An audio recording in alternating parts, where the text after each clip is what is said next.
मेरी आंटी को डिमेंशिया था, इसलिए जब उन्होंने अपने बेटे की शादी की तो उन्होंने दुल्हन के परिवार से मुझे बोला कि वह गुजर गई है। फिर उन्होंने अपनी लवर से दुल्हन को लेने के लिए कहा, लेकिन जब दुल्हन घर लौटी ही थी तो वह पार्टी के बीच में आ गई और कुछ चौंकाने वाला किया। अंकल अर्जुन का परिवार उदयपुर शहर में एक प्रतिष्ठित परिवार के तौर पर जाना जाता था, जो सख्त हिंदू परंपराओं को मानता था। जब से उनकी पत्नी आंटी लक्ष्मी को हल्के स्ट्रोक के बाद याददाश्त चली गई, तब से परिवार की जिंदगी उलट-पुलट होने लगी। उन्हें कभी याद रहता था तो कभी भूल जाती थी। कभी-कभी घर का रास्ता जाने बिना ही जोहरी बाजार तक भटक जाती थीं। उनके बेटे अंकल रोहन की दुल्हन प्रिया के साथ शादी एक बड़ा इवेंट था। दुल्हन का परिवार, जो रस्मों को भी बहुत गंभीरता से ले रहा था, उम्मीद कर रहा था कि बारात की रस्म के दौरान सभी सदस्यों, खासकर दूल्हे की मां की मौजूदगी में पूरी पारंपरिक शादी होगी। इस डर से कि लक्ष्मी आंटी दुल्हन के परिवार के सामने कुछ गलत ना कह दे, अर्जुन ने एक गलत फैसला लिया। अपनी पत्नी की हालत बताने के बजाय उसने झूठ बोला कि दूल्हे की मां कुछ साल पहले गुजर गई थी। इस कमी को पूरा करने के लिए उसने अपनी प्रेमिका मीरा नाम की एक औरत से कहा कि वह रोहन की आंटी बनकर रस्मों में शामिल हो और दुल्हन को ले जाए। उसने रिश्तेदारों को समझाया कि वह लक्ष्मी की सबसे अच्छी दोस्त है। शादी की बारात के दौरान जब सब कुछ आसानी से हो गया, दुल्हन के परिवार को कुछ भी शक नहीं हुआ और उन्होंने मीरा आंटी की नरमी और इज्जत की तारीफ भी की। बारात म्यूजिक और डांस के साथ पिछोला झील के पास शादी के हॉल की ओर बढ़ी, लेकिन तब मुसीबत आ गई। जब काफिला मंडप के सामने रुका, आंटी लक्ष्मी अचानक मंडप के दरवाजे पर आ गई। उन्होंने एक पुरानी गहरे बैंगनी रंग की साड़ी पहनी हुई थी, जो उन्होंने अपने बेटे की शादी के लिए रखी थी, और उनके हाथ में थोड़ी मुरझाई हुई गेंदे की माला थी। मेहमान बातें करने लगे।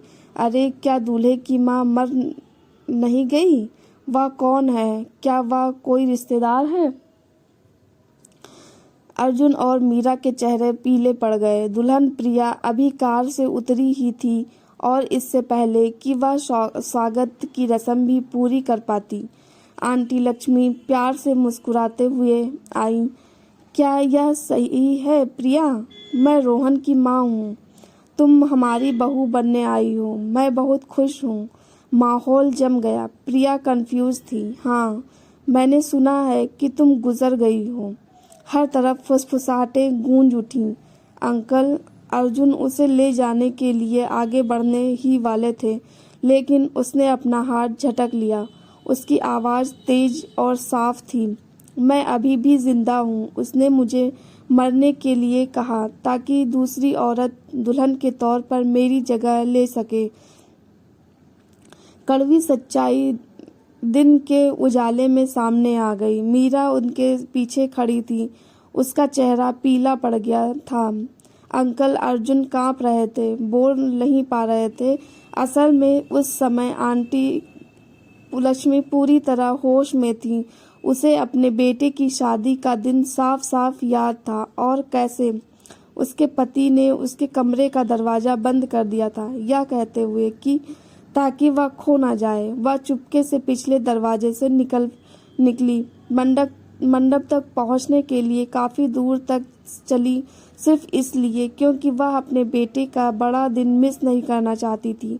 जब उसने अपने पति के बगल में फॉर्मल कपड़ों में खड़ी उस अजनबी औरत को देखा तो वह तुरंत सिचुएशन समझ गई। वह रोई और भीड़ से बोली, मेरी याददाश्त धुंधली हो सकती है, लेकिन मुझे बहुत साफ याद है कि मैं रोहन की माँ हूँ। मैं बाजार भूल सकती हूँ, लेकिन मैं अपने बेटे को कभी नहीं भूलूंगी। पूरा मंडप भारी सन्नाटे में डूब गया। दिल दहला देने वाला अंत। दुल्हन का परिवार गुस्से में था। दोनों तरफ से रिश्तेदार परेशान थे, मेहमान हैरान थे। दुल्हन प्रिया फूट फूट कर रोने लगी। उसके माता पिता ने बाकी सभी रस्में टालने और अपनी बेटी को सब कुछ देखने के लिए घर ले जाने का फैसला किया। रोहन रोया और अपनी माँ को गले लगा लिया। लक्ष्मी आंटी अपनी सारी दिल दहला देने वाली बातें कहने के बाद थकी हुई लग रही थी। वह मंडप की सीढ़ियों पर बैठ गई। गेंदे की माला अभी भी पकड़े हुए थी। अर्जुन अंकल वहीं खड़े थे, अपने झूठ की वजह से सब कुछ ढहते हुए देख रहे थे। और किस बात ने सबके दिल को दुखाया। जैसे ही सब धीरे धीरे तितर बितर हुए, लक्ष्मी आंटी ने अचानक हैरानी से इधर उधर देखा और पूछा, आज ऐसा कौन सा त्योहार है जिसमें इतनी भीड़ है? रोहन का गला भर आया और उसने अपनी माँ को कसकर गले लगा लिया।